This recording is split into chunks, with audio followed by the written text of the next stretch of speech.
Hello, good evening, good day, everybody. I hope you're all doing well. And welcome to the latest, the 84th episode of Ask Abhijit. And as you know, today is going to be a video chat episode, which means that I need to share the video chat link. And hopefully, I will get some new faces today. So let me share the link. Here it is. One second. Let me share that. And let me pin it on the chat. Now you guys will be able to join the video chat if you click on that link. All right. So let's wait for some people to join. In the meanwhile, let me see who all is here with us. Ayush Mishra, Animish, Nandini, Kostub, Tamagna, Hemant, Ritik, Sena, Sauraj, Dhirender, Debosman, Srinath, uh, Kumari Sangita, Vedant, Raj, Prakash, Sahas, Sahil, Nandini, Abhishek, Bahubali, Tamagna, and Harsh Zaveri, Ritik, and lots of other people, Kaustubh Jaiswal, etc. Alankrita. Good evening, good day to all of you. And I can see some people have already joined. I am going to, I would like to see some new people, new faces this time, hopefully. So, okay, so let us begin with. I can already see lots of people have joined. So, whom shall I bring in first? Let's bring in Mr. Srinath. Hello. Good evening, sir. How are you doing, sir? I'm fine, sir. All right. What's your question? Oh, where are you from, first of all? Where are you from? I am originally from Tamil Nadu. I live in Mumbai now. I see. And how old are you? I am 12. Fantastic. Fantastic. So, what's your question, sir? Sir, my question is that should a country first develop socially and culturally, or should a country first develop technologically? Right. That is the age old question. Should we? I mean, the question that lots of people have is that is India right to invest money in the space program and in defense and various things, or should we first develop? Should we first eradicate poverty and all that? The answer is very simple. It has to go hand in hand. You cannot ignore any aspect of development. It has to all happen simultaneously, and there are lots of examples. If you look at the past 100 years of history, you will see that Japan was destroyed after the Second World War. They developed everything at the same time. The same goes for South Korea, Vietnam, all the other countries that have come out of poverty, come out of the third world status and gone to the first world status. They have done all the development simultaneously. The Japanese are obviously, as you know, one of the they are most likely the most technologically advanced society in the world today. In 1945, Japan was a destroyed country. It had been totally annihilated in the Second World War. So they became technologically advanced along with whatever other development they did socially and removing people from poverty and all that. So it has to go hand in hand.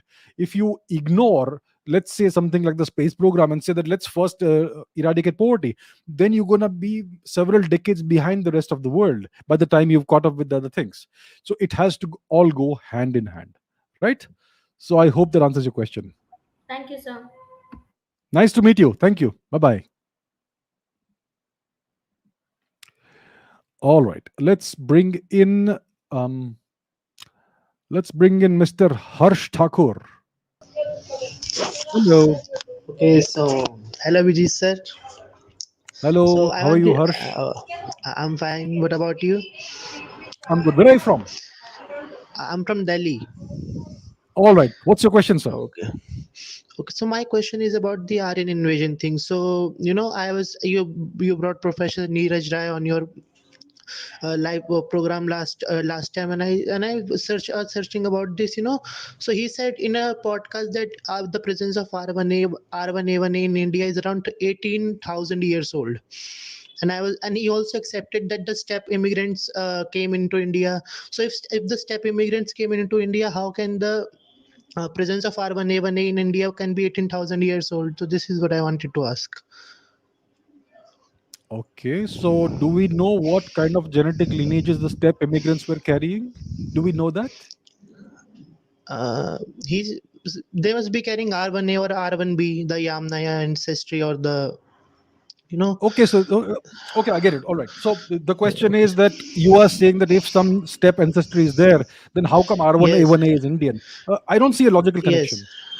I don't see a Okay. logical connection between these. All right, so let me explain what it is. Right, so the step ancestry, whatever is there in India, is recent like the past 3,000 years only. That's if you listen to the conversation I had with Dr. Neeraj Rai, he explains very clearly that the step ancestry is very minimal. It's a very small amount of ancestry that comes from the steppe. It has happened in the past 3,000 or so years, and if you look at the steppe ancestry itself, it itself seems to originate in India at a much earlier date.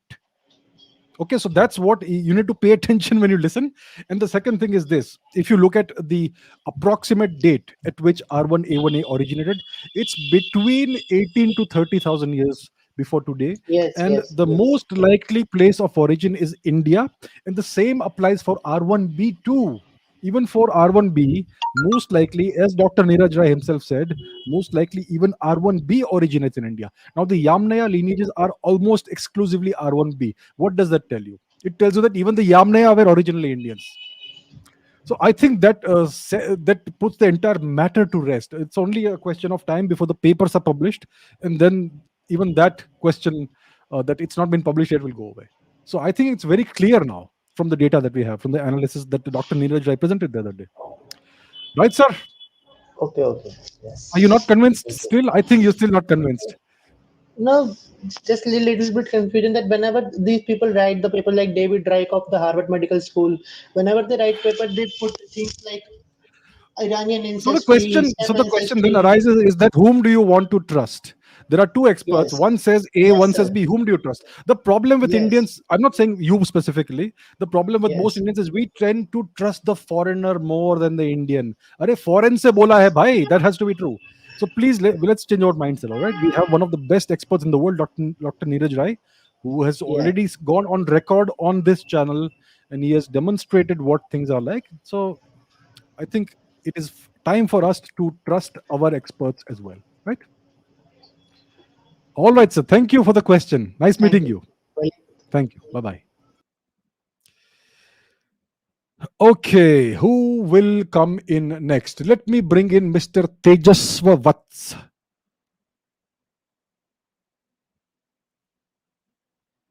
I am unable to see Mr. Tejaswa Vats. Let me try it again.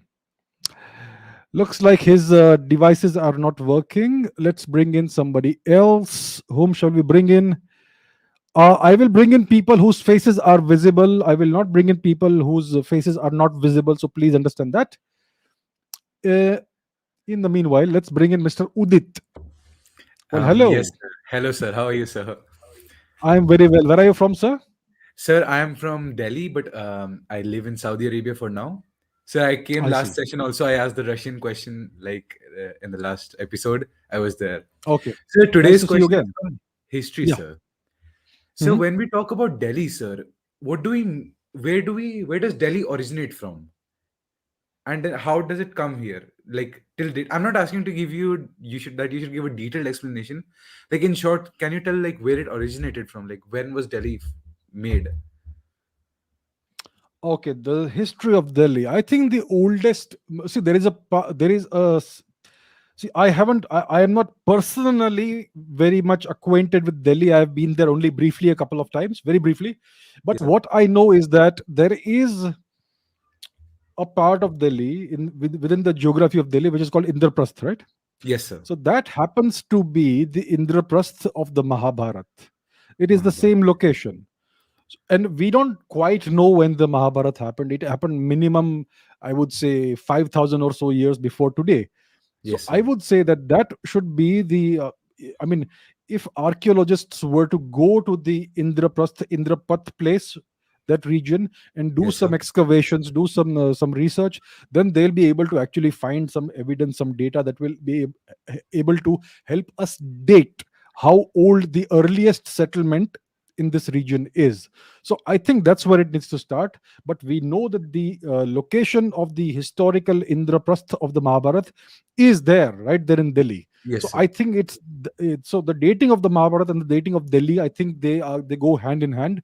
Once we have a good idea, good handle on how old Indraprastha is, then we'll know that that should be the origin of Delhi. So Hastinapur, Indraprastha, it's all in this region itself. So Yes, sir. that's where the clues lie, Yes, sir. right? Okay, sir. Thank you, sir. Thank you. Nice meeting you again. Bye. Okay, let's bring in Sugandhita. Hello. Namaskaram, sir. Hi, sir. My Namaskaram, question namaskaram, is, madam. Yeah. I'm from Where are you from? Hyderabad, Telangana, sir. All right. Hyderabad. Please go ahead. All right. So my question is that if moon plays a major role in woman menstruation or pregnancy, how come human race will be on Mars?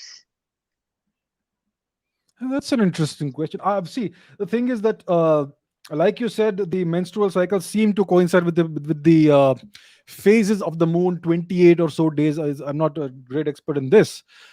So we have evolved on this planet, and the human species is about 2 million or so years old, and our ancestors before the human species were all with the various kinds of apes. So we have evolved in a certain manner.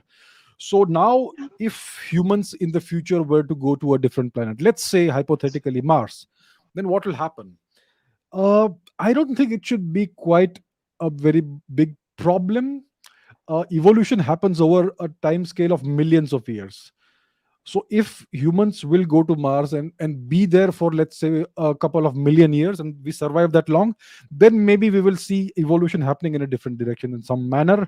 It's all speculative. Okay. We don't even know if humanity will last the next 1,000 years the way it is going. So so that's the way it is. But yeah, it's a very Okay. interesting question. I think we should call some evolutionary biologist, somebody like that, and ask this question to that person. Very interesting question you asked. Unfortunately, I am not an evolutionary biologist, so I can give a broader scientific perspective from the perspective of the time scales of evolution. But very interesting question. Right. I'm glad people are asking such intelligent questions. So that's what I can offer you, ma'am. Thank you so much, sir. Thank you. Thank you so much. Nice meeting you, ma'am. Thank you. Bye bye. Nice.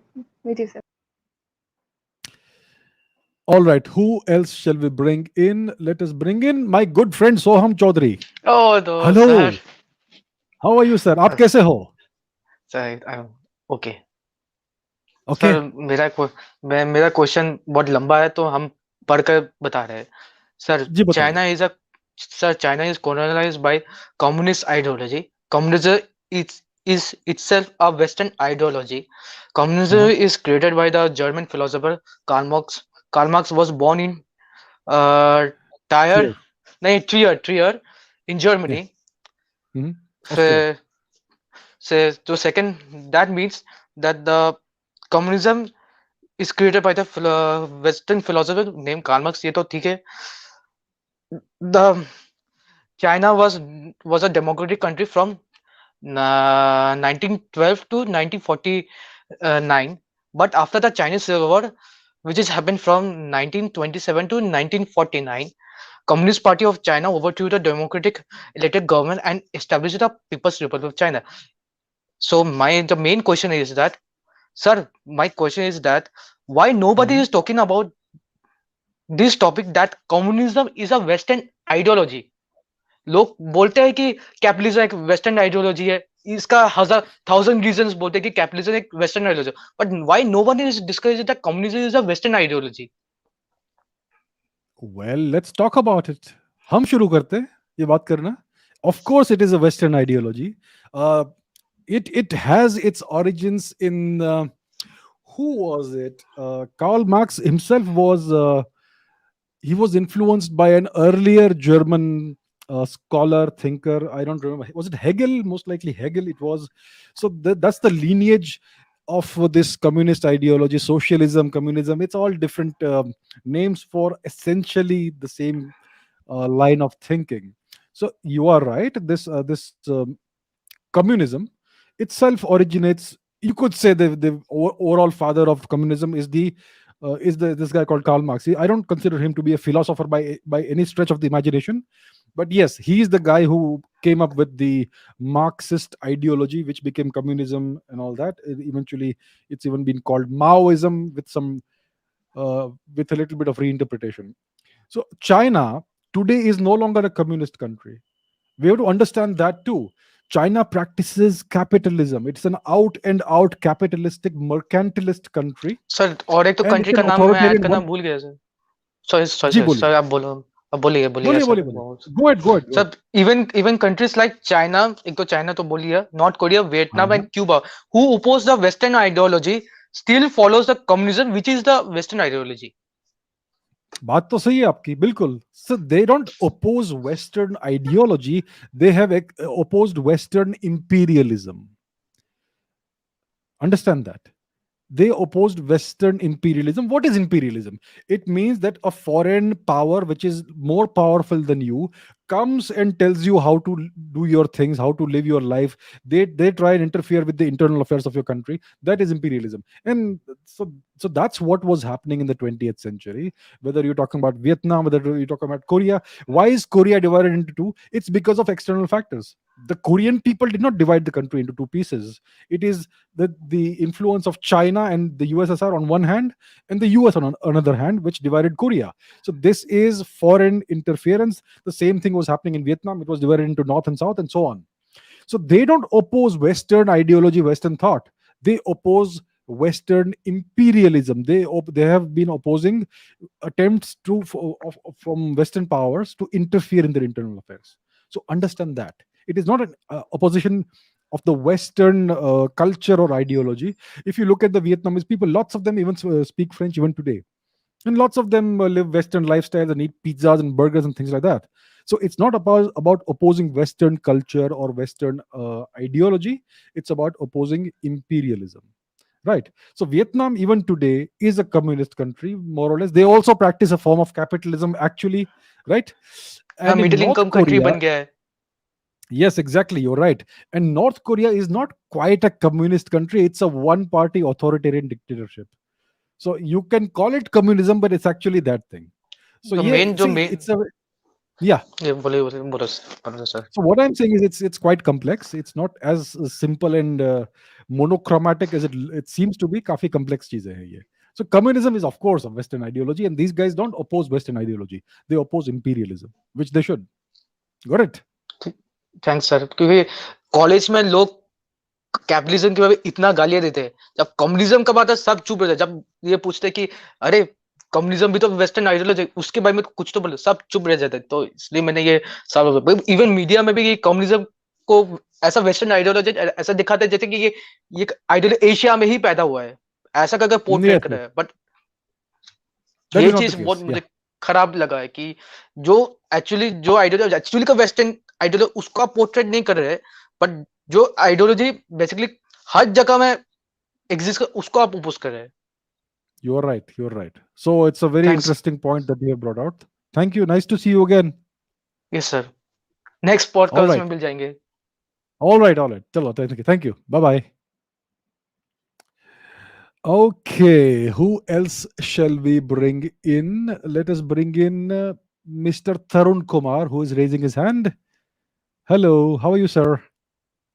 Hello, sir. Can you see me? Am I visible and audible? You're visible and audible, sir. Where are you from? Thank you. I'm from Telangana, sir. I'm from Hyderabad. All So I right, have a long question for you. It's regarding go the ahead. Aryan invasion theory. So Mhm. I belong to a Telangana ethnicity and Telangana speaking family. So it's different from what you see in the commercial popular fiction space of Telugu cinema or Telugu literature. So my question specifically is about Aryan invasion theory because as a child growing up in a Telugu family, we have lot of familiarities or Telugu is almost similar to Sanskrit in many ways. It is. Even the Yeah. vocabulary is, as you know, 70 or 65% related to Sanskrit. So in intermediate, when we had to choose a secondary language, I chose Sanskrit because many of my friends told me that it happens to be very similar sounding to Telugu. So I thought it would be easier for me. So I went ahead and chose Sanskrit as my second language. And I was so surprised to see that though the script was in Devanagari, the words, the soundings, everything, the etymology was, almost similar to Telugu.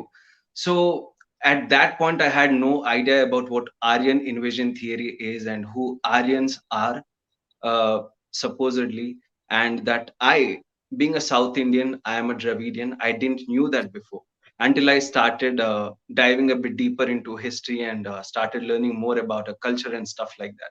So now when I hear people saying that South Indians are ethnically or culturally or whatever genetically different from North Indians because North Indians are supposed to be the so-called Aryans who invaded our country 1500 in 15,000 BC or 1500 BC, sorry. So I find it so baffling because even the words that we use are very Sanskrit related. Even in Hindi you use most of the words, they are from Urdu, right? So I'll give you a few examples, sir. I'm not very much what do you say, I'm not a voracious reader of Telugu, but I have good knowledge about the language and the sounds and all of that. So for Ratri, we use Ratri, Nidra, Ratri, Bhojanam. There are so many words which are directly related to Sanskrit, and you don't get to hear them often in any other language. Of course, you get to hear a lot of Sanskrit words in Kannada as well. But I think no one has ever countered the Aryan invasion theory with a point of linguistics. So my Oh, there question are, to you, in short, yeah. is why don't we counter the so-called elite historians with this argument that when you study the linguistic deeply enough, the South Indian languages are more Aryan to speak of. So, has Yeah, there been any you make a good study or point. research in this direction? Certainly, certainly. Linguistics is one of the major battlegrounds when it comes to the Aryan invasion theory. There is this entire theory that has been constructed from the linguistic perspective of the Indo European language family. So they say that German is closer to Sanskrit than Telugu is. That's the because Telugu is supposedly part of the Dravidian language family. So there is this battleground in linguistics as well. They have created a language family called the Indo-European language family, and Dravidian languages are not part of that language family.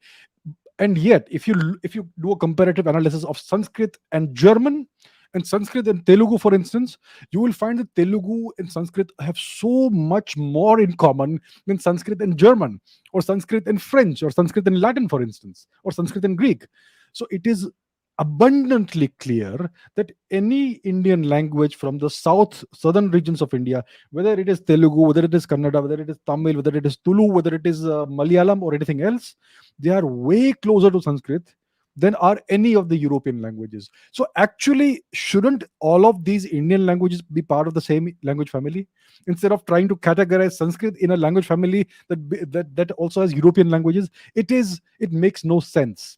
So what needs to happen is we need to reanalyze the languages linguistically a priori, starting from scratch, from a proper scientific Paninian perspective. That's what needs to happen. Right now, linguistics is not a science. They call it a science, but it's all based on consensus building and all that.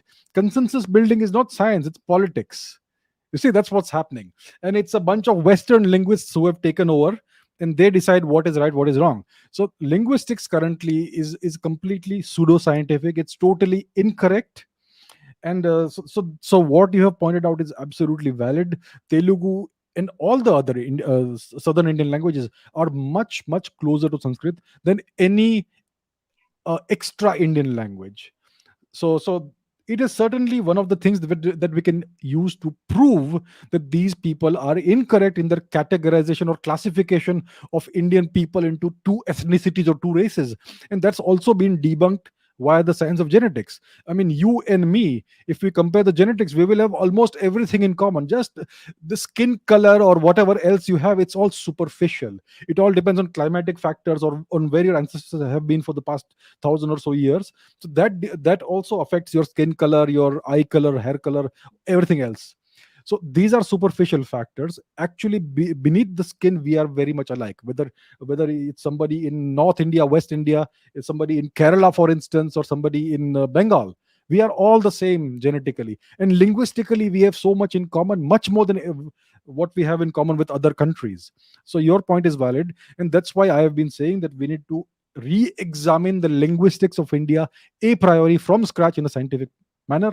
So that is still something that's not happened yet. We still Yes, sir. don't And even sorry have to any interrupt incident you of here, sir. linguistics in the country.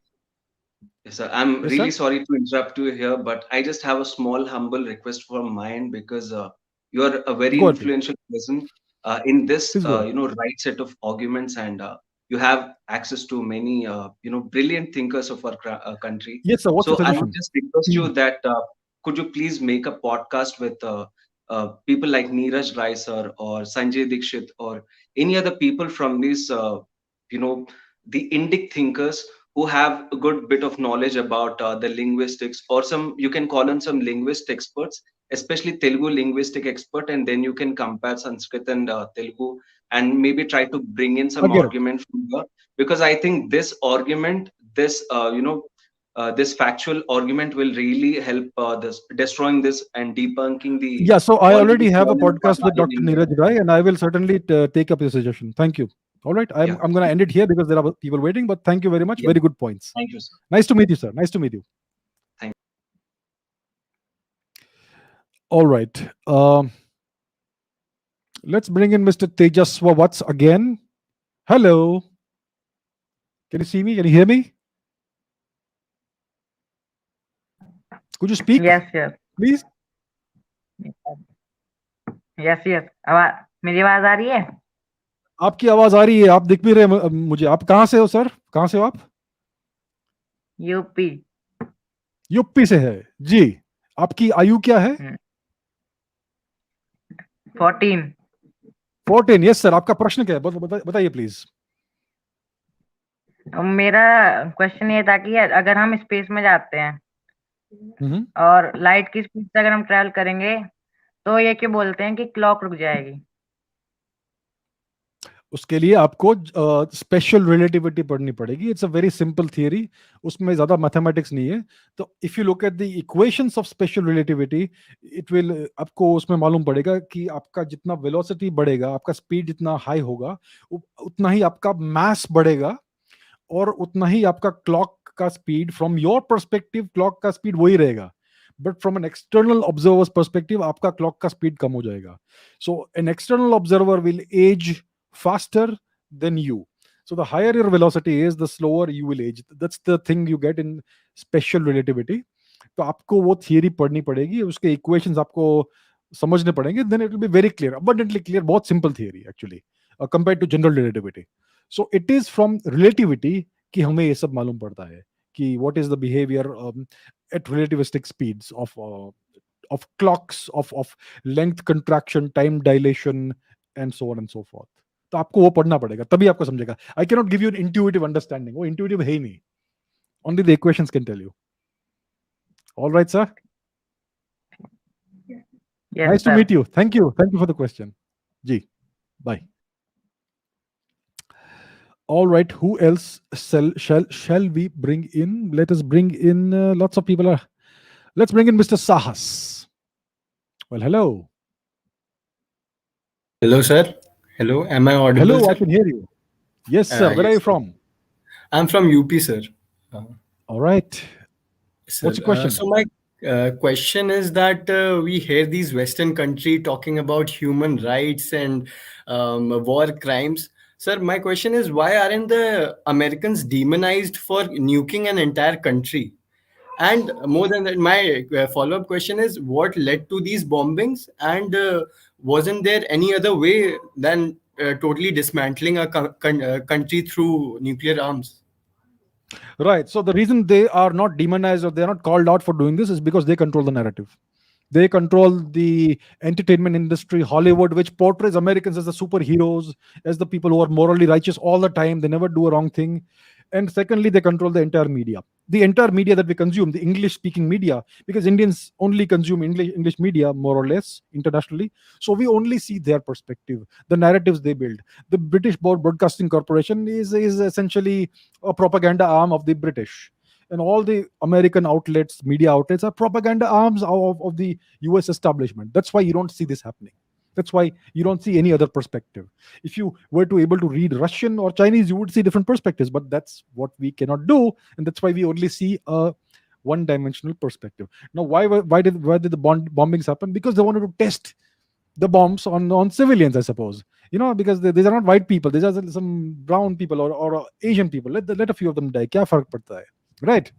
So human rights don't apply to non-white and non-Western people. It's as simple as that. So they and the justification they would like to give you is that by doing the bombings they actually saved lives, because otherwise the war would have gone on for another 6 months or 1 year and more people would have died. So we actually did a good thing. We killed fewer people. So that's the kind of moral justification they use, which is all nonsense. Right? That's so ironical, sir. Yes, sir. It is. It Thank is. you, sir. And what you're doing would be remembered for years to come, sir. Thank you so much. Thank you so much. Thank you. Thank you. Nice meeting you. Bye. All right. Let's bring in. Whom shall I bring in? I shall bring in Mr. Kushagra Bhalla. Hello. Hello. Hello. How are you doing, sir? Where are you from? I can hear you. Yes. I think I can't hear you. Well, I can hear myself. I think everybody else can hear me. Am I audible? Can you hear me? I'm from Punjab but living in Germany. All right. Guten Morgen, I suppose. Yes. Hello? Okay. I think there's a. Yeah, I'll bring you back later. I'll bring you back later because I'm not able to hear you. I mean, you're not able to hear me. Let's bring in somebody else. And let's bring in Mr. Manmat Tiwari. Well, hello, sir. How are you doing? Big fan, sir. Sir, I am Thank you. from Where are you from? Lucknow. It's Okay. Lucknow. I am in class 12th currently. So All my right. question is that there were in the pre-Christian era there were many religions throughout the world, like throughout the global landscape. There were many religions, but none of them conducted conversions so badly and so brutally that they would torture people to such bad extents that they would end up dying and convert out of fear. But in the case of Christianity and Islam, both being an Abrahamic religion, converted each and like they took over countries like within a night. They took down a whole Islamized and Christianized countries over like 2 to 3 years and like using brutal means to convert everyone. Yes, Even sir. Judaism was a Abrahamic religion, but they didn't convert like that brutally. So does does not that make us think that Christianity and Islam were not religions? Basically they were a political move to maintain global hegemony. Like we can also take the fact into consideration that both of these religions almost appeared from the same region of the world. Yes, the And Abrahamic religions. Yes, I get your question. The Abrahamic religions, their origin is with the prophet Abraham, who was yes, a Jewish prophet. And these three religions are called the religions of the book. They are essentially the same. Essentially a very similar worldview, ideology, mindset, and these are the religions that emerged out of the desert. In the desert, what happens is that you need the desert climate is brutal, it's very harsh, you need extreme discipline and military structure in your society in order to survive. So that's the kind of religion that emerged from there, and it's been able to take over the world because it is an organized, these are organized religions, and because they are organized along military lines. And like you said, there is this propensity to convert which no other polytheistic religion has. So it's just the inherent property that all the Abrahamic religions have. However, when you talk about Judaism, they are organized differently. They are not organized in a top down military manner. The organization from the perspective of Judaism is more organic, and it is more decentralized. So the other two religions, Abrahamic religions, they are centralized in a military fashion. So that's why Judaism behaves differently. They don't have this focus on conversion. If somebody wants to convert, there is a long process, I believe, and so on. So that's just how it is. It's well known what the history is. So it is an inherent characteristic of the Abrahamic religions. the can we say it was a All right. political move for global hegemony? Yes, it is. It is certainly political, military, all of it combined. Right. Okay, so thank you, big fan. Sir, one small request, sir, that please Yes, sir. bring out your podcast on the Dust Warden War. I'm very eagerly waiting for it. I didn't get it. Sorry. So I was saying that please can you bring out a podcast on the Das Rajan War? I'm eagerly waiting for it. All right. Sure. Thanks for the suggestion. I will certainly look into that. Big fan. Thank you. Thank you so much. Thank you so much. Nice meeting you. Bye. Okay, who else do we bring in? Let's bring in Mr. Chinmoy. Mr. Chinmoy Bora. Hello, Hello. sir. Hello, sir. How are you? I'm very well. Where are you from? Sir, I'm from Assam. All right. Nice to meet you, sir. What's your question? Sir, my question is why is China so interested in claiming Arunachal Pradesh? Means the locals there claim that the Chinese army tried to enter Arunachal Pradesh. Why is it so, sir? The Chinese have this propensity to try and keep all of their neighbors under constant pressure. Okay, they are an expansionist power and they are a hegemonic power. Now, the only major threat to China or challenge to China in the entirety of Asia is just one country, which is India. And they want to keep India constantly on the back foot. So that is the reason why they are always doing this strategy of pinpricks, constant pinpricks. Create an incursion there, an incursion there, here, incursion in Ladakh, and incursion in Arunachal Pradesh or somewhere else. Use Pakistan to destabilize India on the western border, and so on and so forth. It's been a constant strategy for the past 50 plus years, ever since they uh, conquered and annexed Tibet illegally. So that's been a constant Chinese strategy, and they actually they are worried that if India rises economically and militarily, then their plans will be thrown into into disarray. So that's why they have this right now. In the past they also had these geographical boundary disputes with the Russians. In the 1960s, they almost went to war with Russia. They had these significant and very serious border clashes with Russia. So it's a constant, ever present feature of the Chinese Communist Party's foreign policy to have border disputes and all these problems with all their neighbors. They have territorial claims with every single neighbor they have. So it's not only about India, but the focus is more on India because India is the only major power that can challenge the Chinese. So that's why they are claiming Arunachal Pradesh. Before the 2000s, they were not claiming Arunachal Pradesh because at that time India had not recognized Tibet as a part of China. So it is in the 2000s, I believe, early 2000s, that the Indian Prime Minister officially recognized Tibet as part of China. And once that happened, they immediately made a claim on Arunachal Pradesh. So this Indian policy has been really silly and really counterproductive. So that's the reason why all of this is happening. But I hope I explained over from a larger perspective why the Chinese have this attitude of constantly doing this. Right? Sir, thank you very much for picking the question. I hope thank you, sir. Most welcome. Nice meeting you. Take care. Bye bye. All right. Who else shall we bring in? Let's bring in Mr. Jitin Nair. Hello. Can't hear you, sir. You're not audible. Unmute yourself, please. Unmute. Sir, can you hear me now? Hello. Ah, yes, I can hear you now. Yes, sir. Where are you from? Sir, your thoughts on Tipu Sultan. I am from Maharashtra, Mumbai.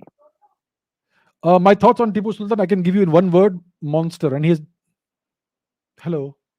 Yes, I think Tipu Sultan was a very brutal, evil king, and so yeah, in one word, a brutal, monstrous barbarian, and somebody who should not be glorified. All right, sir. Sir, one more. Sir, can Only you? one question per person. One question per person. Sorry, No, the sir, rule it's is one question per person. suggestion. Sir, can Yes, you sir. make videos in Hindi? No, sir. Not at this point. In the Okay, future, sir. maybe I'll do it. I have another channel in which I have made one live stream in Hindi. So it's certainly something I will keep. Or no, I may do it in the future. At this immediate time, it is not possible because I'm focusing on certain things. But certainly in the future, I may do it. Certainly. So in the Thank long you. run, yes. All right. Yeah. Thank you. Nice meeting you, sir.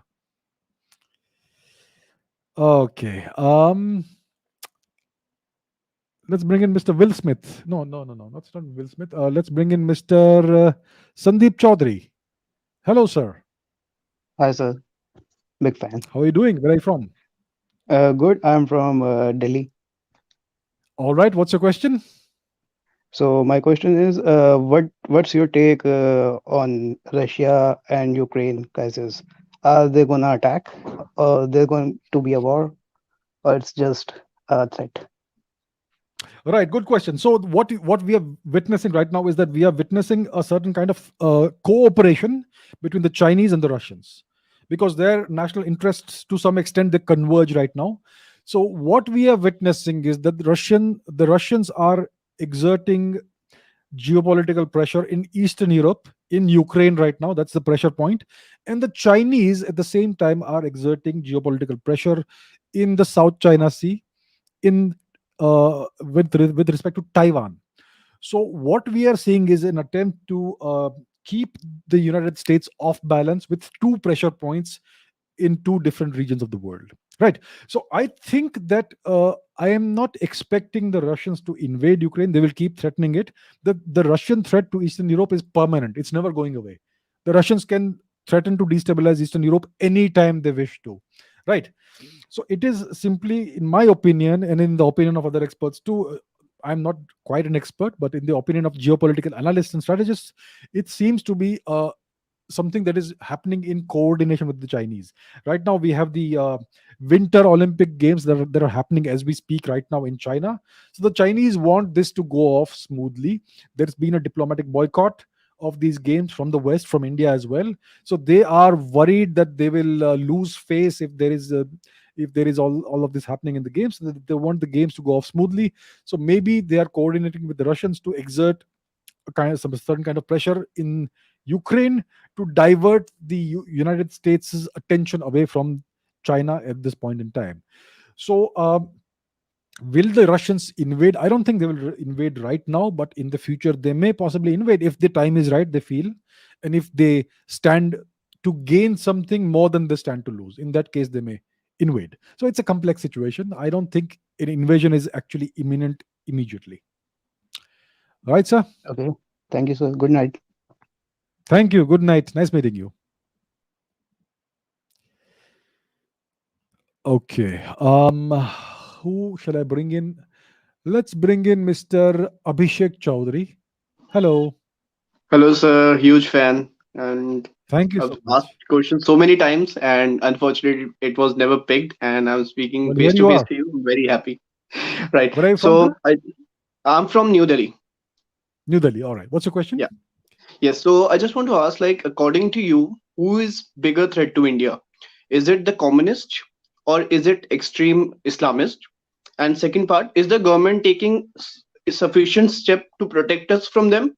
And if not, what you and I, as a common citizen, can do to protect ourselves? See, you and I, as common citizens, can't do much. The government has to take care of the national interest. Now, in my opinion, the real threat to India internally comes from outside forces. You have all these NGOs and all these various bodies in India that act as conduits for foreign money and influence into India. And these NGOs and various other organizations, they then go on and fund the various forces, internal forces that you just mentioned. So Yeah. all of this will immediately stop if the influx of foreign money stops. Now the question is, why is the influx of foreign money not stopping? It's Yeah. because there are certain powers that are way more powerful than India, who are pressurizing India to keep Yes. allowing certain things to happen. So it is actually all happening because of foreign influence. There are, see, in the world there are certain forces, there are certain powers that transcend national boundaries, and Yes. there are and they essentially influence and interfere with the internal affairs of countries all across the world. So that's what's happening in India right now. So what needs to happen is India needs to rise economically and at the same time militarily. Once India's economy crosses, let's say, $10 trillion of GDP, then India will be a different kind of beast. Then we will be able to push back against this sort of foreign interference in India. And once that happens, all the internal threats that we are facing will automatically evaporate. So that is what's happening. It's actually what we are witnessing are symptoms of foreign interference in India. That's what's really the big threat. Thank you, All right, sir. sir. And one request, you Yes, sir. and I really love like the podcast that you are doing right now, like bringing different guests. So I just request that if you can also bring in Major Gaurav Arya. You two are my like biggest heroes, so I would love to see both of you together on one screen. Thank you for the suggestion. Thank you. I'll certainly keep that in Thank mind. you. Thank you. Thank you, sir. Thank you. Bye. Bye. All right. Who else do we bring in? Let us bring in Mr. Manav Shah. Namaste, sir. And I cannot. Can you? I can't see you, sir. You're not visible. Your camera doesn't seem to be working. Okay, let's bring him in at another time. Let's bring in somebody else. Somebody's dancing. Well, hello. Hi, hi sir. Very Hello, fine. Shreyas, right? Where are you from? I'm from Mumbai, Maharashtra. I can't I hear you. have. Could you raise your audio? I'm from Mumbai, Maharashtra. Yes. All right. Okay, What's your so question, sir? my question for you is that when are we going to take back Pakistan occupied Kashmir? And I have some explanation as well. The people from Balochistan are attacking Pakistani army right now, right? Because and China-Pakistan economic corridor passes from Pakistani occupied Kashmir, right? So if we try to take back Pakistani occupied Kashmir, then China, we have to deal with China as well, right? So when are we doing that? If suppose from 10 years from now, if we become a $10 trillion economy or a $12 trillion economy, so is that the right time to take back what's ours, and how will we do it? Right. So when are we taking back POK? Well, if I were to disclose that to you, then all our enemies will know. So I will not do that. See, it's like this. Let me explain. See, you can do things at any given point in time, but there is always a price that you must pay. When you indulge in a military action, you're going to take certain steps, and your adversaries will retaliate in certain ways.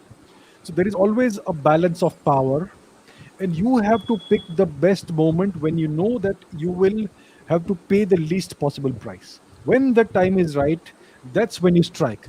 Now, when is the time right? You never announce when the time is right. Right. So Exactly, yes. see, so the enemy has certain vulnerabilities. Like you saying, there are certain things happening in Balochistan, and Yes. the enemy is essentially is Pakistan. They have taken over some parts of our territory, but right now they are being aided and abetted by a much larger power, China. Right. Correct. And Correct. right now, China is quite stable. They don't have any problems. So, like I said, we have to pick the right time. Right now, China is strong. They are able to support Pakistan. But there may be a time in the future that we may actually see coming if we have the right way of looking at things, when there may be certain problems So in the certain. average age Uh, in China right now is 38 or 39 years. The average age of ours is around 26, 27 years. So if the average age of China increases, right, when the people who work at factories, the manufacturing plants, if that people as they grow older, maybe they will not work that well. And when I think we have a good chance right now because the average age is very less comparatively to China. So if we might achieve our peak in the next 10 years or 15 years as well.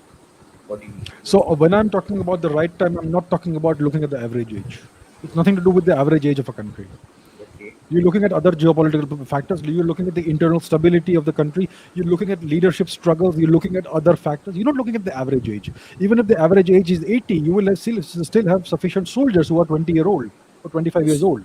Yes, So absolutely. that is not the issue. The issue is the overall internal stability and the ability to project power. That's what you're looking at. So, in from that perspective, when the time is right, we should act. The time is not right now. Okay. Okay, sir. Thank you. Thank you very much. Thank you. Good question. Nice Nice to meeting meet you. you. Nice to meet you. Okay, who do we bring in? Let us bring in Mr. Meghalok Giri. Hello. Can't hear you, sir. Can't hear you. Hello, sir. Hello. Can you hear me? Yes, I can hear you. Yes, sir. Yes, Where are you sir. from? Thank you. Good evening, sir. Jai Jagannath. Sir, I'm from Odisha. Jai Jagannath. Okay. Yeah, sir, my question to you is what was the relationship between Odisha and Southeast Asia? Excellent question. Excellent question. That is a relationship that almost nobody in India knows. I think very few Odia people also know about this. Yes, So sir. Orissa, Obviously. yeah, yeah. So Orissa, Kalinga. Orissa is originally Kalinga, and Utkal is Uttar Kalinga. So this is something that the older nomenclature of the region. So the relationship between Kalinga and Eastern Asia goes back at least 3,000 years. So the people of Orissa were the entirety of India was a maritime nation, east, west, north. I mean, the two coastal regions of India, the western coast and the eastern coast. So Orissa, Yes, as sir. we know, is in the eastern coast. So the people of Kalinga were seafarers. They were maritime traders, and they had this ancient trade relationship with Southeast Asia, essentially the Cambodia region, Cambodia, etc., with Yes, and the Vietnam region, Laos region, with which they had been trading at least 3,000 years before today. And they used to yes. go in these ships called boita, and even today there is this tradition of boita Yeah, we bandhana, means celebrate the a festival like that. exactly, that's a very very old tradition. It goes back around 3,000 years, and we Yes. know that there is significant cultural influence of Kalinga in Southeast Asia even today. I think they still call Indians as Kaling, you know that, even today Yeah. in Indonesia, etc. Yes. Sir, I have so also so like read in Wikipedia about like the Bay of Bengal was in some time was actually known as Kalinga Sagar. it Is there makes any sense to relevance? call it Kalinga Saga. Historically, the influence of Yeah, Kalinga has because been it's way a greater than that the of Bengal. history of its trade route made the name of it. People started calling it by that name because of the trade. Both. It is the British who named Yeah. all of these regions. They first colonized Bengal, so they called this part of the Indian Ocean the Bay of Bengal. Yes. It is incorrect to call it. It is a colonial name given to it. Even the Yeah. South China Sea should be the Champa Sea. The Champa Yes. kingdom was another kingdom in Southeast Asia that was deeply influenced by Kalinga. Kalinga. If you Yeah. look at Vietnam, the about 2,000 years ago, we had the kingdom of Funan, which was Yeah. founded by a trader, a merchant from Kalinga who married a local princess. So Yes. there is a considerable influence of Kalinga, of Orissa in Southeast Asia. It's visible even today. Even if you look at the various dances, the classical dances of Bali, of Cambodia, etc., you will see elements of Odissi dance in that. You Yeah. see, Yes, sir. so all of Yes. this is there, and unfortunately, we in India are not taught about the incredible ancient history of Kalinga, and how long before the Cholas, it is Kalinga who Indianized Southeast Asia. Yeah. The Yes, sir. Cholas conquered this region about 1,000 years before today, but 2,000 years before the Cholas, the people of Kalinga were already doing uh, the acculturation of Southeast Asia from Yes. the Indian perspective. So very interesting history. I wish it would be taught better. Yes, sir. Obviously, sir. Thank you so much, sir, for Yeah, bringing with. Thank you, my pleasure. Nice meeting you, sir. Nice meeting you. Thank you. Bye. sir. Okay, let's bring in Mr. Arvind Dubai. Hello. Hello, sir. Good evening. Good evening. Good evening. Where are you from, sir? I am from Badlapur, Maharashtra. All right, It's sir. What's your a, question? sir. I am listening Mr. Anudhar for quite some time, somewhere around 6 months, Mhm. and I tried to join him, but I am unable to. Uh, he said that before 23rd of January, that government is not taking most appropriate steps. Current government is not taking most appropriate steps to uh, bring Netaji back where he was. I feel, I just want your comment on that. I feel BJP is a party who wants to win the election. They say they want to rule out the Congress completely, or they want them to vanish. But in the all India perspective, Congress is the main opposition, not the local parties. And somewhere more than 150 seats, they used to fight directly with the Congress, where they win. But on the contrary, when they go to fight with the local parties, there are chances that they lose. So it's their government, BJP particularly wants that Congress to be hanged on the loggerhead, so that they have a kind of winning probability remaining always. Do you Yes, think sir. So it's what's your question? right or not? Okay. Okay. So yeah, right. I get the point you're making.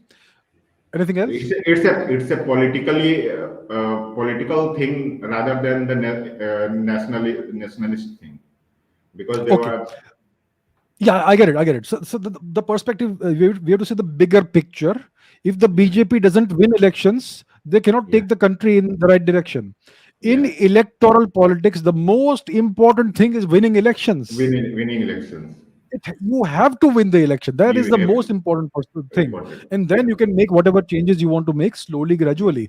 But if you lose an election, everything is wasted. All the effort you put in over the Yeah. past 7, 10 years will be Yeah. totally wasted, because whoever comes to power next will undo everything. And they do And everything. therefore, I would say we have to look at it from that perspective also, that if the government does not concentrate on elections, then all the work they are doing will be undone. So I do not see That it as something that is incorrect. They have to do it. They have no option. no. I said just they are what you are saying is the right thing. आप जो बोल रहे हो पूरी तरह सही, मैं भी वही कहना चाहता हूँ कि दे मतलब वो लोग ऐसा जानबूझ के नहीं कर रहे हैं कि कांग्रेस हाँ कंप्लीटली खत्म हो जाए, ताकि उनको जो है छोटी पार्टी से इतना ज्यादा टफ फाइट मिले कि वो सरकार ना बना सके. So to हाँ, remain तो in ये the सब इलेक्टोरल स्ट्रेटेजीज है. यस, ये सब इलेक्टोरल इलेक्टोरल स्ट्रेटेजीज है. स्ट्रेटजीज है, जो कि जी हम जी. लोग जो है जो उसको समझ नहीं पाते हैं कि हम लोग को लगता है ये काम कर देता, वो काम कर देता, लेकिन वो इसलिए नहीं कर रहा है क्योंकि उसको लॉन्ग टर्म पावर में खुद को बनाए भी रखना है. जी जी. भारत में ऐसा सिस्टम है कि आपको हर 5 साल इलेक्शन लड़ना पड़ता है, जीतना पड़ता है. उसके बिना आप कुछ कर नहीं पाओगे. चाइना में कैसा है कि इलेक्शन की बात ही नहीं है, तो दे कैन बात ही जस्ट नहीं है. Concentrate on doing what they want to do. What they want to do. Yes, ये बात है ओके. ना, अनफॉर्चुनेटली. वही मैं जस्ट कंफर्म करना चाहता कि मैं जो सोच रहा हूँ कि वो सही है या फिर वो किसी और डायरेक्शन में जा रहा है. Thank you. Yes, yes, thank you I so agree मच. with you. Good. Sir All right. Nice meeting you, sir. Sir one sec just एक जी. क्वेरी. आप लोग ये जो लाइव चैट करते हैं, इसका स्ट्रीमिंग का आता कहाँ से, कब, मतलब कैसे पता चलता है कि आज होने वाला है? I am unable to find.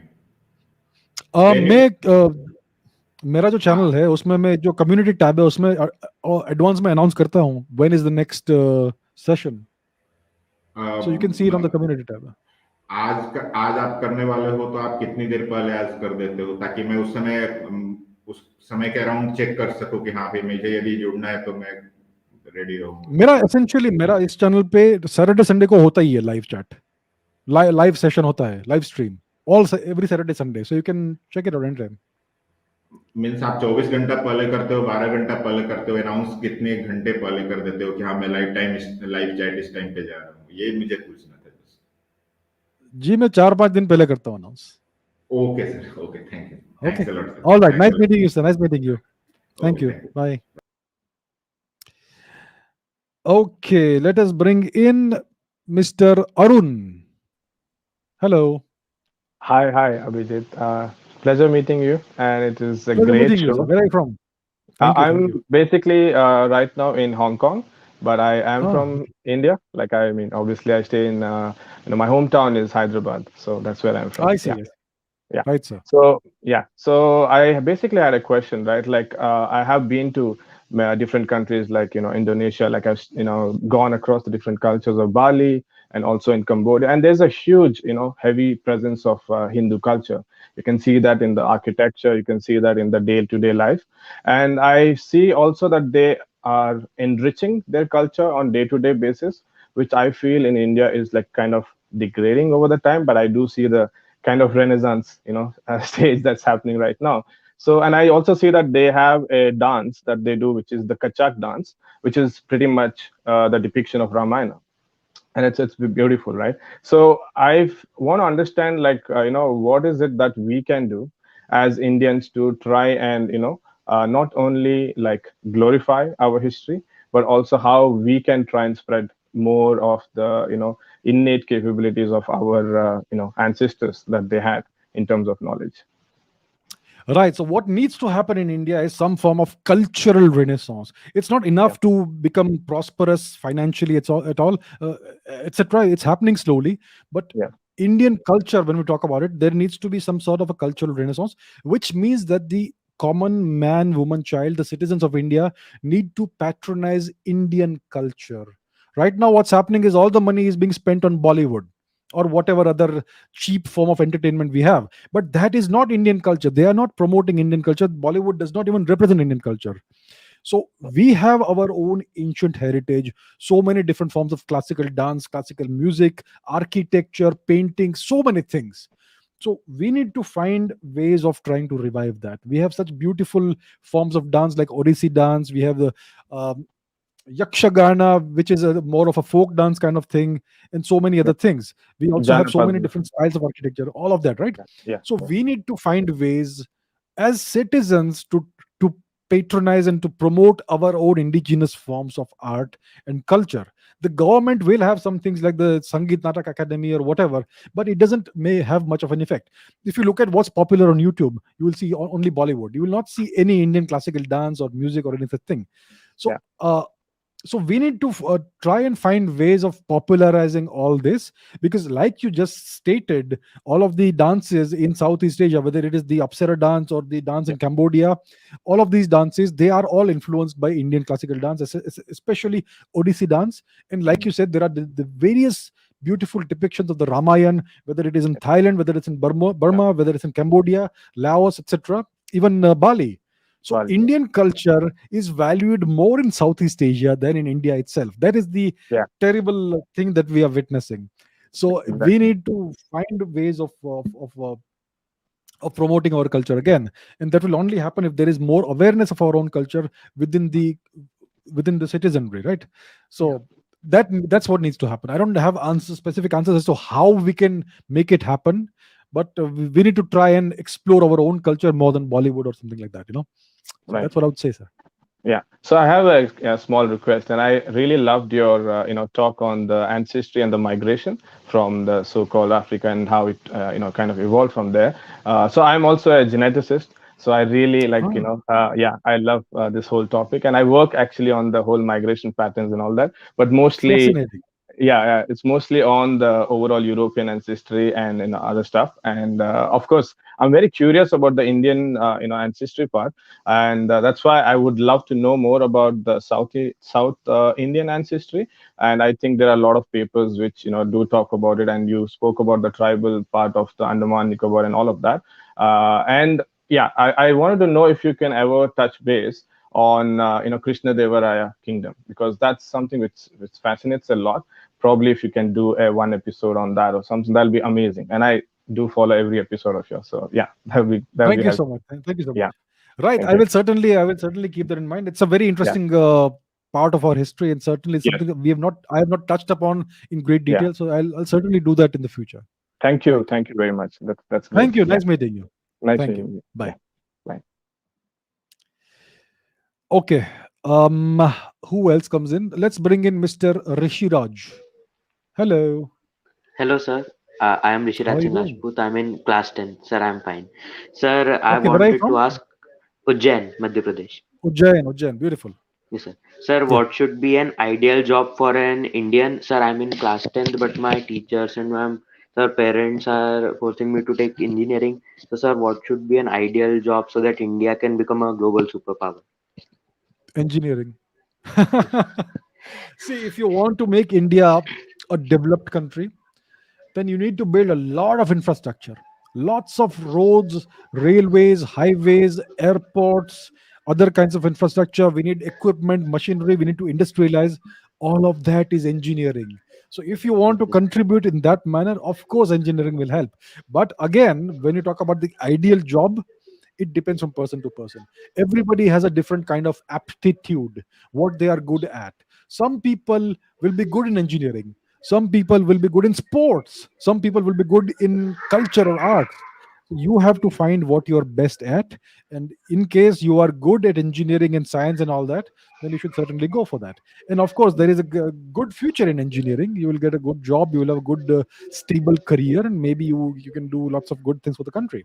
So you have to first understand yourself. What are your aptitudes, what are your strengths, and on the basis of that you can make decisions. But engineering is certainly good if you want to think of the long term future of the country. It's certainly good. Okay, sir. Thank you.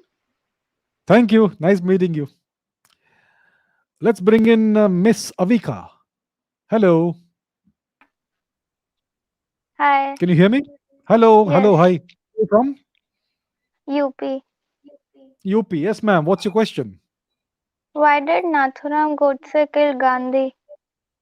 Why did Mr. Nathuram Godse kill Gandhi? Well, I have not studied Mr. Nathuram Godse's career in detail, but I think he wrote a I mean, there is a book available online and other places, Why I Killed Mr. Gandhi, or something like that. I think he gave an entire explanation of his actions when he was under trial.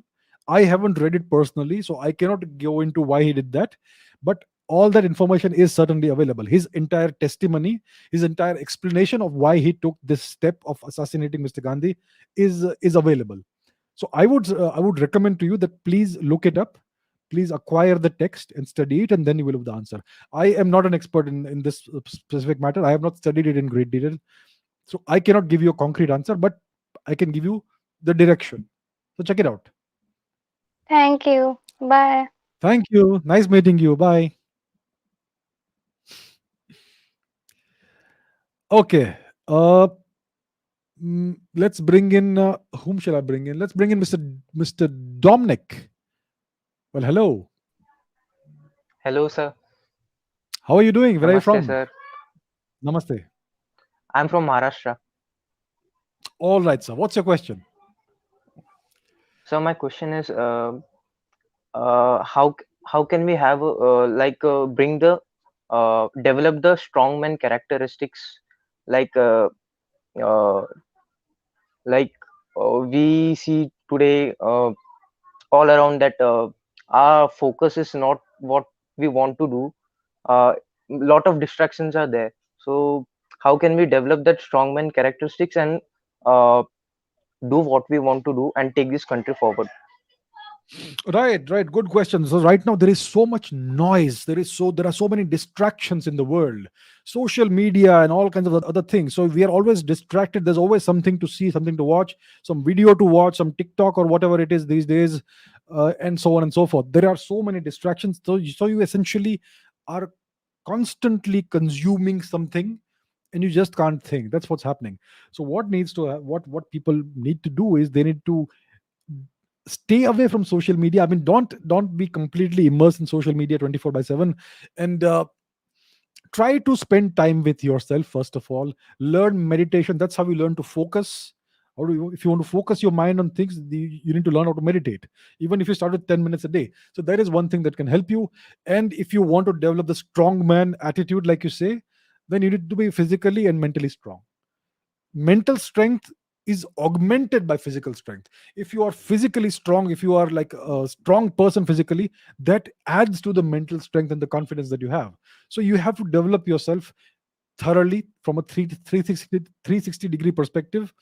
You have to find ways to grow mentally, intellectually, maybe spiritually, learn new things, and you need to take care of your body. You need to develop your body to its full potential. So that is something that is neglected greatly among Indian kids, teenagers, etc. You only are focusing on studying and other thing, and you don't have the time to develop your body physically, either work out or play sports or something like that. So all these things need to happen, and you need to try and understand who you really are, which you can only do if you spend time alone, if you spend time with yourself, and you need to understand who you are and go in the direction that is best for you based on your strengths, your personal strengths. So that is what I can give you. That's what I can offer you in brief. That's how you can go ahead and develop yourself to the fullest extent and to your fullest potential. Yes, Okay, so sir. I had one suggestion. Yes, sir. Can you bring someone, a legal expert, to explain like the constitution and all those things, the legal things? Good suggestion. I will certainly keep that in mind. All right. Thank you. Thank you, sir. You have been an inspiration for me. Thank you, sir. Thank you so much. Thank you so much. Nice meeting you. Bye. All right. Let's bring in somebody else who has been waiting for some time. Let's bring in Mr. Sharang. Hello. Hello, hi sir. Hi, I can't hear you. Can't hear you. Can you hear me now? Can you bring the mic closer to your mouth? Yeah, now is it better? It's audible somewhat. Go ahead, please. What's your question? Where are you from? I am from Maharashtra. All right. What's your question, sir? My question is regarding the similarities we have between Darwin's evolution theory and our Dashavatars, basically. So there is a quite similarity in between them. So does it mean that we already had a knowledge of it? And if yes, I mean, why it is not scientifically written as a form of journal or something? Right. See, what happened 1000 years before today is that all of our universities, see, India was a country of very high standards of education. We had universities all across the country, north, south, east, west. We had universities like Takshashila, Nalanda, Tilhara, Vikramashila, Shardapet, and so on and so forth, all across the country. 1000 years ago, the Turks invaded India, occupied India, and they destroyed every single university. Every university had a huge library.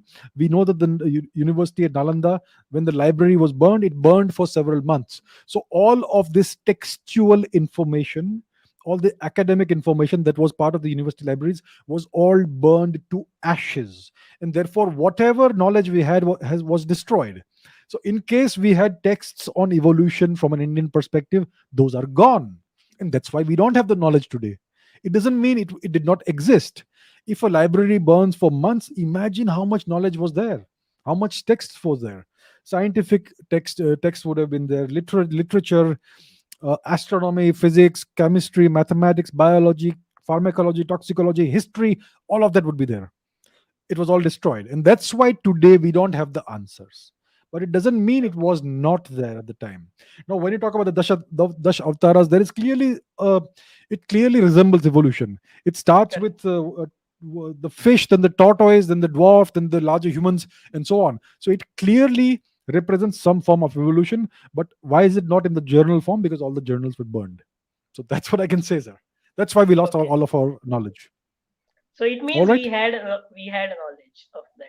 So It's quite likely we had all that knowledge. It's quite likely. okay, thank you, sir. Thank you. Nice meeting you. Okay, let's bring in the next person. Let's bring in somebody who's been waiting, Mr. Nitin. Hello. Can't hear you, sir. Can't hear you. Hello, sir. How are you? I'm very well. How are you, sir? Where are you from? I'm good. I'm good. Thank you. I'm from Pune. Okay. Basically, I had like two questions. You may choose which one to answer. One Sure. is I have heard about the 100-year plan of habitating on Mars. Like uh, there have been few theories by Mr. Elon Musk to make it habitable, Mars habitable, and there are a few scientists who are suggesting 100-year plan for that Mars to be a habitable planet. So there is a reason why water is not there on the planet, and it was there earlier. It does not have the magnetic field that Earth has, and also Earth has this 23.5 degree tilt because of the moon that we have. So even if we succeed to make it habitable, but it won't be sustainable. So how scientists are claiming that they'll be able to make Mars habitable? That is first question. The second question is why do we have this the Bhagavad Gita? Why Bhagavad Gita is most popular Gita in our Vedic culture, rather than there are so many Gitas that we have in our culture. Why this specific Gita is so famous? So you may Okay. choose which one to answer. Okay. So let's go with the first one, the one about Mars, because there is more of my strength, science, more than the other thing. So so what you're saying is that even if we are able to terraform Mars, let's say, and have water on the planet again and so on, you're saying that because of the absence of a magnetic field, again, that will not be sustainable, and again, it will all evaporate, right? That's what you're saying. So the thing is this: the absence of the magnetic field is indeed a fact, and in the past, the planet Mars had water, lots of water, flowing water, and it's all gone today. What happened is that the magnetic field disappeared. There must have been a magnetic field, a weaker one, in the past, but for whatever reason, maybe the core solidified and the magnetic field went away. And because of that, because of the bombardment from solar wind, cosmic rays, etc., slowly all the water dissociated away into hydrogen and oxygen, and it disappeared. But today, even today, There is water which is in the form of ice on the poles of the planet, and also most likely under the surface, under the soil of the planet, and we can see evidence of that. So if we were to liquefy the water again and create a different kind of atmosphere, then for this process of the water disappearing again to happen, it would take millions of years. It would take millions of years. Now, we don't think as a species in terms of millions of years. Our species is about 2 million years old, and Homo sapiens is at most a quarter of a million years old.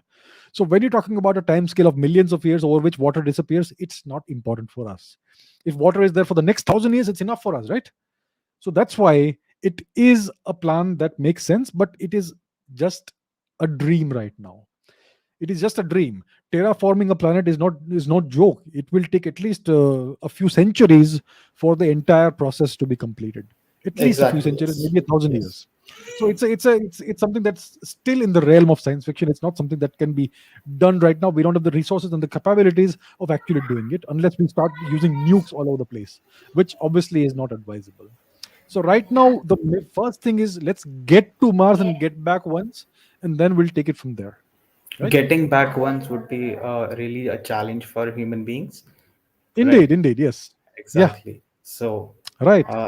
thank you, sir. It was really nice talking to you. I'm a great Nice big fan of talking to you. yours. Nice meeting you. Thank you Yeah. so much. Thank you so Bye much. bye. Bye. Bye. All right. Who else do we bring in? Let's bring in Mr. Siddharth. Hello. Sir, Hi, how are sir, you? sir, so nice, sir. Sir, I am from Nice, Dehradun, nice. and sir, Okay. you are sir, one of my mentors, sir. आपकी वजह से sir Thank you so much. geopolitics in सबने मेरा so sir, I have ji two ji questions. One is related ji to बोलिए. Winter Olympics happening in BT, and second is related to Balochistan. जी बोलिए. So sir, you select one. What is the first question? What is that? So first is related to sir Winter Olympics which is happening in Beijing, and the second is हाँ related ji. to Balochistan. So ask me Sir, one कौन question. सा Go बता? ahead. Go ahead. कोई भी Okay, you sir. choose. Okay. The heartbeat तेज हो रही. नहीं नहीं नहीं तो relax sir man. No problems. Okay sir. तो जैसे सर आजकल सर जैसे पाकिस्तान नॉर्मली कहते रहते हैं कि मतलब ये कर देंगे इंडिया को इन्हें मेन डिस्टेबलाइज करना है. तो सर अजीत डोभाल ने सर बहुत सारे प्रेस कॉन्फ्रेंसेस में ये बोला कि if you do too much then I will play the Baloch card. So can it be a possibility that India has played the Baloch card to destabilise Pakistan at some point? It is certainly possible that India may have played certain cards, maybe playing certain cards. Maybe the effects will be visible later. Maybe they are visible right now. So right now, if you look at what's happening in Balochistan, there is this. I think just yesterday or day before yesterday, there was this attack by Balochistan freedom fighters on a Pakistani army outpost. They were able to capture the outpost and they were able to get inside and defend it for quite some time. Lots of Pakistani soldiers apparently have been neutralized in this action. So this sort of action, it's not easy for somebody to do it without proper support. You need proper training. You need really good training to do this. You need the right equipment also, the right supplies, because if you're going to fire for like 20-30 hours, you need ammunition for that. You need rifles Yes. and weapons that will not jam and that will not stop, that will not fail. So clearly this is a well planned operation, if it is the way we are hearing it to be. So obviously it's possible that obviously what I would say is that it's not possible for the freedom fighters to do all this without proper external support. Now the only question is, where did they get the support from? So if you look Yeah. at the weaponry which they had, it was actually American weaponry, M16 rifles, night vision scopes, and various other things. So that clearly indicates it came from the north, from Afghanistan, where the Americans left so much equipment. So it seems to indicate some kind of linkage between the Balochistan freedom fighters and the Taliban. Right now, Taliban is supposedly the Pakistani Yes, sir. puppet, but not quite. The Taliban are actually Pashtun nationalists, and they have a big border issue with Pakistan. They want to reclaim territory from Pakistan. So it's a complex situation, and it's quite possible that there may be involvement of a larger power as well. Like you said, like Mr. Dowal has been stated in the past. It is quite possible, but I don't have actual evidence, but one can certainly Okay. speculate. Thank you so much, sir. Thank you. Nice meeting you. Thank you. Same, Bye. sir. Let's bring in Mr. Rishikesh, who has been waiting for some time. Hello, sir. Hi, sir. I'm a big Hi, how fan. are you? Where are you from? Thank you. I'm Thank you. fine. I'm doing good.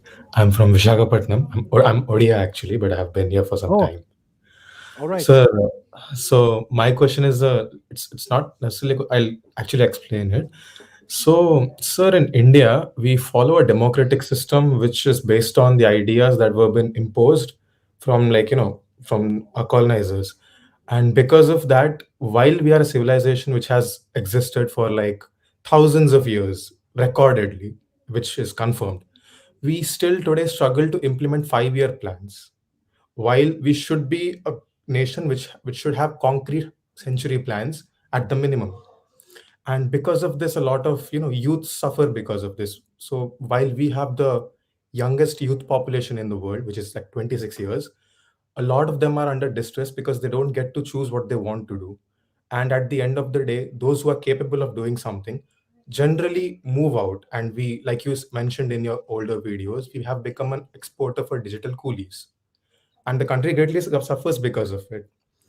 But now we are seeing that the countries which based their growth on the basis of looting goods and assets from other countries, they have adopted democratic systems, and now they have started observing an uprising in their own countries. Like, yes, there is some resistance that's being observed.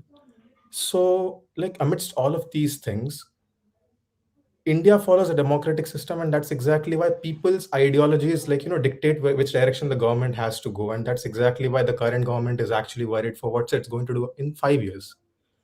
So, do we see some good future for the country in like the next 100 years? Because it will be tragic if this continues in the long run, and it would, in my Right, opinion, right. Hmm. greatest loss. Yeah. Right. So the points that you have specified are 100% valid. What we see in India today is that the young people, the youth, don't have sufficient options. They have maybe one or two options that they can take. Otherwise, go out of the country and explore options elsewhere. So It's sad, yeah. that's the situation that we are in. And essentially, the what's happened is that for 50, 60 years, India did not change at all. It was run as if it is still under foreign occupation, under foreign colonization. It's only in the last decade or so that we are seeing some movement in the right direction. Now you can see progress, you can see growth, you can see the massive buildup of infrastructure, which needs engineering jobs and things like that. But we are still a long way to go from today. And the reason why progress is so slow is that we have this federal system in which the central government will have a certain plan, but the local governments, federal governments, they will have other ideas and they will oppose whatever the center is trying to do. And that's why the nation is always constantly fighting itself from within. And that's where Exactly. all the energy goes in, all the money and all the effort, all the energy is wasted only in all of this internal friction, and very little progress happens because of that. So clearly the Indian system needs to change. Now it's not going to change today, but hopefully in the next 10, 20 years there will be somebody with the force of will to to make the country change. What we need is a new constitution, a new way of governance, a new form of governance. The current form of governance is just adopted wholesale from the small island of England. It is not, it is not something that is suitable for a subcontinent sized nation, and that's why we need a different form of governance, a more centralized form of governance with with uh, with more democracy at the local lower levels, but overall the country should be unified and going in the right direction. So that is a process that needs to happen. I am still quite positive that in the next 20, 30, next 10, 20 years we'll see significant changes, because there is something called momentum. Right now the momentum is slowly building up, but if it is if we are able to sustain it for the next 10 or 20 years, we're going to see massive changes happening. So it's all about continuing the momentum. That's what I would say.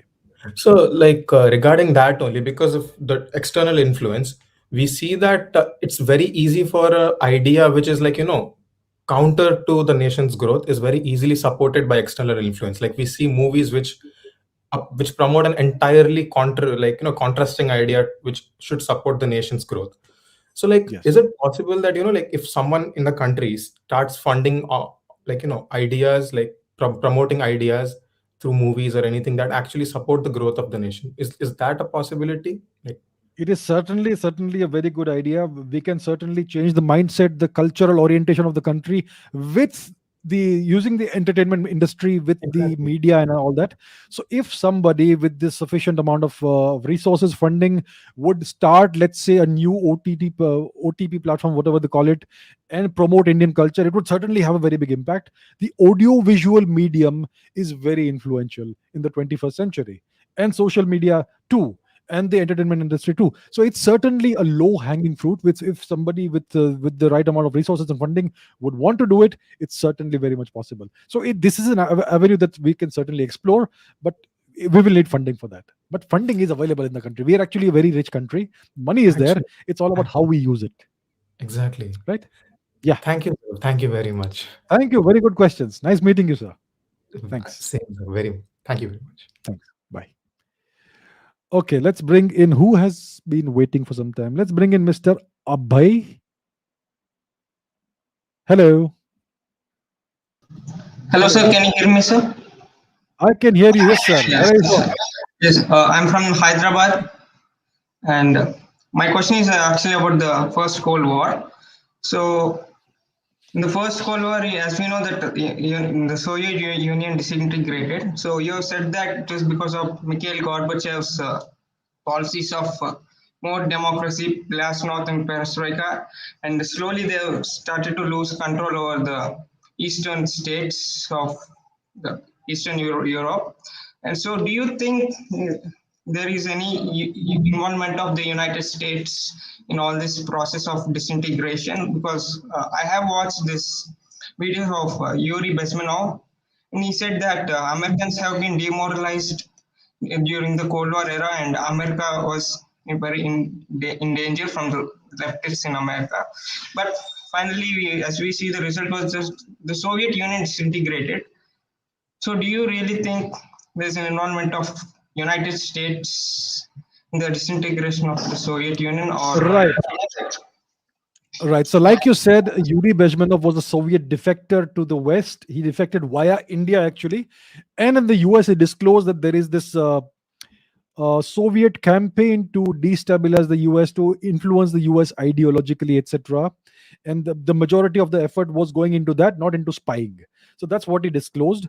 Now we find that the Cold War actually was won by the Americans, and it's the Soviet Union that disintegrated. So clearly, there must have been American efforts also at influencing events within the USSR, and that has not been disclosed, right? Because they have been able to keep it secret. That's what it means. The country did not disintegrate by itself. Obviously there were external factors involved, and the only external factor we can think of that magnitude is the US, because there were two poles at the time. It was a bipolar world. The USSR and the US were the two poles, the two superpowers. So the US was able to prevail. So that's what happened. Clearly, I mean, it's well known that the Americans had spies in the USSR. Many of them were able to escape. Some of them were caught, and whatever consequences they had to face, they faced. So it was something that was happening from both sides. The USSR was trying to influence the US ideologically, subvert the US population ideologically, and the US was doing various things on USSR soil as well. Now, today you will find that all the Marxist socialist ideas that the Soviets were pursuing and promoting, they have taken root in the United States today. The US is, if you look at the population, the orientation is more socialistic than capitalistic today. They are demonizing capitalism. They are talking about socialism, Marxism, left, and the whole country is turning left. So actually, that would indicate that the seeds that were planted at that time, they're kind of bearing fruit today. It's an interesting process, right? Right, sir. Good question. Thank you, sir. Thank you. Nice meeting you. Nice meeting you, Take sir. care. Yeah. Bye. Okay. Mr. Aryan has been waiting for a while. Hello. Thank you very much, sir. Can you hear me? I can hear you, sir. Where are you from? Sir, I'm from Delhi. Sir, my Okay. question is, I have been reading about this Albert Einstein and all, Carl Jung, like psychologist, and I have been found very interesting thing that a certain period of time in Europe, there was a monoglot society in science, monoglot system. I've been reading this in an article also. So in which there was only one common language used as a scientific used in science, that is Latin. After some times it became a polyglot system like French, Spanish, and German mainly. Again, it became a monoglot through the rise of Germany. And I assume that even if a strong superpower rise, like at the time in 1900s, it was Germany. So many scientists learn German. Even Einstein and many scientists knows German because German was prominent language at that time in science society. Now it has also become a monoglot society, and now the language has changed to English. So my first question is it possible, as the China is now, we all know that it is aspire to rise as a superpower, and if it hypothetically if we think if it defeats the USA, will it change the is it possible to change English? Is it possible to change English as a common language in science? Because I don't think that it is possible and it is easy because many Okay, expressions good we use. question. Right. So look, see, you were saying that. So what you are asserting is that it's impossible to displace English and replace it with Chinese as of today, right? So it all depends on the time scale that you're looking at. If you're looking at the next 5 years, it's not going to happen. If you're looking at the next 10 years, it's not going to happen. But if you're looking at the next 50 or 100 years, it may happen, right? These changes, they happen on large time scales. It won't happen in a week or a month or a year. It may happen over 2 3 decades if the Chinese are able to displace the US as the superpower. Now, like you said, in the past there have been other languages that have been the essentially the hegemonic language. For instance, Isaac Newton wrote all of his the works that he wrote, the Principia and the Principia, etc. They were written in Latin, even though he was an Englishman, right? So there was a time when Latin was the predominating language. Then, if you look at the early 20th century, late 19th century, the entire development of quantum mechanics was done via papers written mostly in German and some in French. Now, the Americans, because of their victory in the Second World War, they again were able to impose English as the global language, and yet the USSR scientists, Soviet scientists, would write all their papers, all of their research in Russian only. And therefore, it was important for physicists at that time, the 60s, 70s, to actually know Russian, how to read Russian. Now, today we have English. In the future, there could be a different language. So these changes, they happen over long periods of time. It won't happen in 5 years, 10 years, maybe a 50 years or 100 years period. You will have a new language emerging, maybe 100 years from today. So it's certainly something that can happen. That's how Sir, the world keeps evolving and changing. Sir, is Yes, sir. using English as a language in science is actually good for India somehow? No, it is not good for India. It is terrible for India. Sanskrit is the most superior language in the world. It is a much more scientific language. It has so much broader and richer vocabulary. It has much more nuance than English. English is an inferior language. But unfortunately, because of the hegemony of the Anglo-spheric world today, we are all using English. Most of us are maybe better in English than in our own native language. So this is a consequence of mental colonization, which we all have, including me. But English is terrible for India. I want the future generations to be speaking a native language, their native language, and Sanskrit as a civilizational language. That's what needs to happen. Thank you very much. Thank you. Nice meeting you, sir. Good question. Thank you. Thank you, sir. Bye. Okay, let us take one more question for today.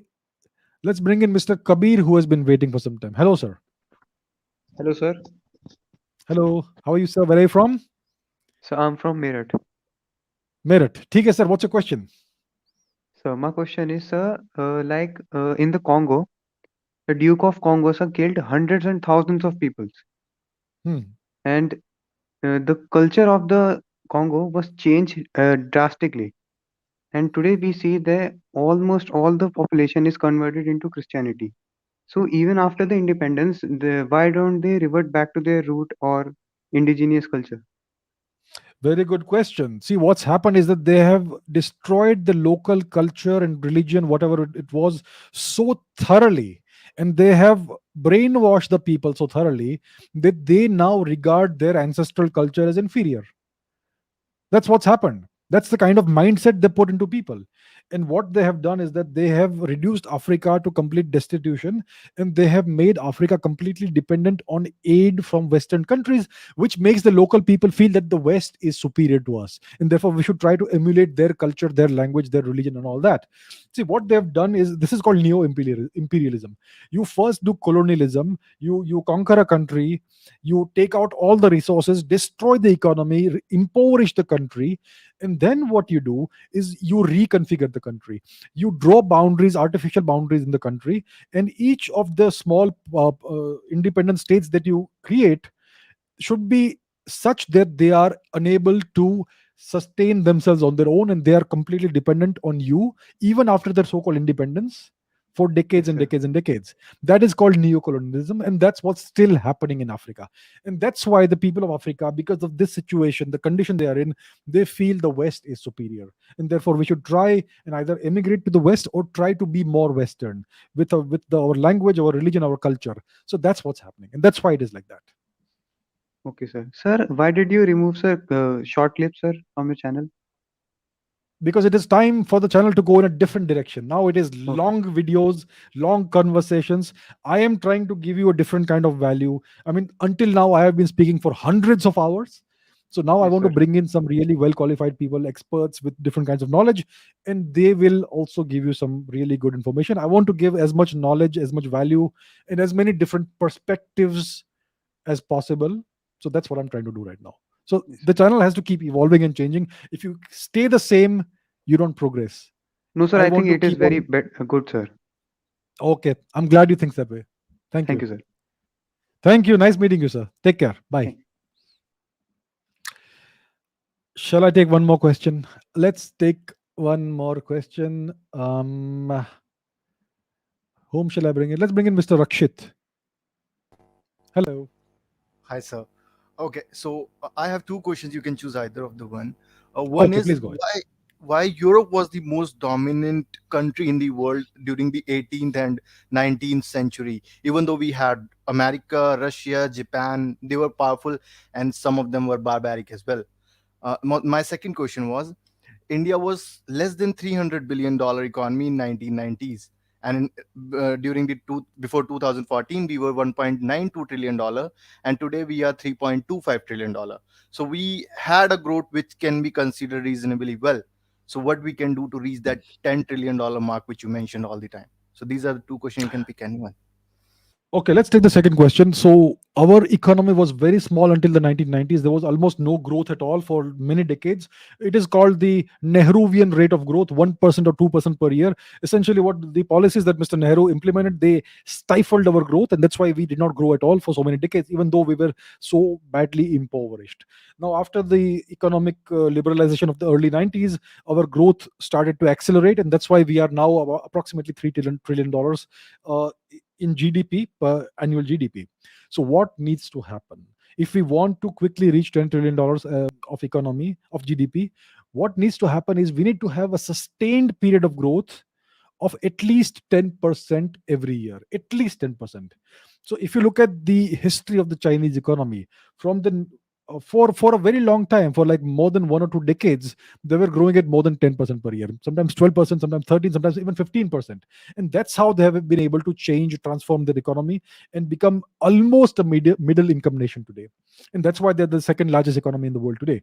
So if India has to become a large economy again and reclaim its historical place at the top of the food chain from the economic perspective, we need sustained growth, large growth, 10% plus every year for at least the next 10 years minimum, ideally for the next 2 decades. So the government needs to find ways of accelerating the growth and creating sustained growth, which you can do by investing in infrastructure, by industrializing the country, and in various other ways. So that's what the government needs to do, and that's the direction in which India needs to go. Right. And they are doing that. So I have a request. Could you please call some expert on Gupta dynasty and Lalitaditya Muktapida, because they are very fascinating and they're very intimidating, if you want to call them. Certainly, very good suggestion. I will certainly look into this particular thing. Thank you, Right. sir. Have a great Thank day. you so much. Nice meeting you. Thanks. Okay, well, let's bring in one last person. Let's bring in Vaishnavi. Hello. Hi, sir. I'm a very big fan of yours, and I really Thank watch you your so much. all your videos. My heart is beating very fast right now. Relax, relax. No need to do that. Where are you So from? my question, I'm from New Delhi, and I'm very Okay, lucky because you spoke to my husband a few moments ago. I did. Yes, yes, Great. yes. So, so my question is, sir, that I'm really intrigued by Area 51 in the America, and there are Mhm. various theories surrounding this topic also. And also, one of the theories surrounding is that Russia is also hiding some information regarding aliens. So, if it's true, then why these both countries are hiding this information from the general public? Okay, good question. So Area 51 is a place where there are so many claims that there is some alien technology, alien artifacts, all that. We don't know if it's true, but let's hypothetically consider the possibility that they are actually hiding something. They are concealing some alien technology there. And then the question which you raise is, why are they hiding it? Why are they not revealing it? The answer Right. is very simple. If you have something that gives you an advantage over your opponents, why would you reveal it to them? Don't Yes. reveal it. If you have some secret weapon that others with which will, that will help you win over the others, never reveal that secret. Always keep it hidden. Your enemy Yes. should never know what your strengths are. It's as simple as that. Therefore, in case this is actually true that they have some alien technology, etc., they will never ever reveal it because it will give away the advantage. Right? That's the Definitely. answer. So, do you think that America is definitely experimenting on aliens, and this information is being shared by the president of America, also United States of Nation? I don't know. I have no information because I am not privy to such secret classified information. I think it's unlikely that aliens have visited the planet, but in case it is true, they will not reveal it. So I don't have any specific information. Okay. Thank you, sir. Thank you so much. Good night. Bye bye. Most welcome. Most welcome. Nice meeting you, ma'am. Bye. Bye bye. Let's do one more person, and the person is not visible. Okay, Nirmit. Hi, Nirmit. You're the last person for today. Hi. Uh, Namaskar, sir. Thank you. Namaskar. Namaskar. I have Most been welcome. toiling hard since last 2 weeks for joining in. Well, So here you are, sir. it feels satisfied right now. Great. Where are you from? Sir, sir, Mumbai. Okay, please go ahead, sir. What's your question? Sir, my question is that does this land of what we refer as Bharat Mata, does it have a consciousness? Means does it uh, align itself in such a manner that it produces great leaders according to the need of the time? Okay, that's an interesting question. Does the land have consciousness? Well, we don't know if land has consciousness, if consciousness is something that's present in non-living materials and all that. I don't know about that. That is a topic of debate in various fields, in spirituality, in philosophy, etc. So I don't know if the land or the geography Uh, has a consciousness. And if you're talking about great leaders in the past 1,000 years, which great leaders have we produced? After Rajraj and Rajendra Chola and Chhatrapati Shivaji Maharaj, which great leaders have we produced? So Sir, like yes, means when the India was under the Britishers, we had Netaji then. So does it have an impact on the mind of a person? Like if he believes that there is a bigger entity than him, like a yeah, if you country. believe that there is something larger than you and something that is giving you power and protection, it certainly helps you psychologically. It gives you more confidence. So yes, it is always a good thing. That's why people who believe in God, etc., they have this advantage that they feel that they have some extra force, some extra power that is supporting them. So it does help you psychologically in terms of confidence and so on and so forth. It does. Thank you, sir. Okay, sir. Thank you so much. Nice meeting you. Take care. Bye. All right, my dear friends, I think that brings us to the end of today's session. I can see more people waiting. I apologize to all of you. I apologize, but we are done for today. So we will continue this. It's great fun taking your questions and talking to all of you face to face. And let's keep doing this. So thank you all again. And until the next time, I wish you a good night, a good day wherever you are. And I'll see you in the next episode. Take care. Bye.